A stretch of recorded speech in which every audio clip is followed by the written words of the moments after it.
So hello guys, इस समय हम जो है वो लखनपुर में हैं और ये देख सकते हैं लखनपुर के हालात।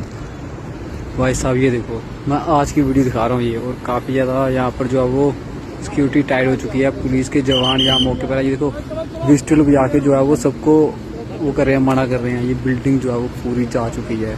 मैं आगे नहीं जाऊँगा, बल्कि ये माधोपुर वाला जो रोड था ना, मतलब जो हाईवे था, वहाँ तो वही जाना रहा। आप दूसरी साइड से आप जा सकते हो, यहाँ से तो बंदा बाइक लेके भी नहीं आ सकता।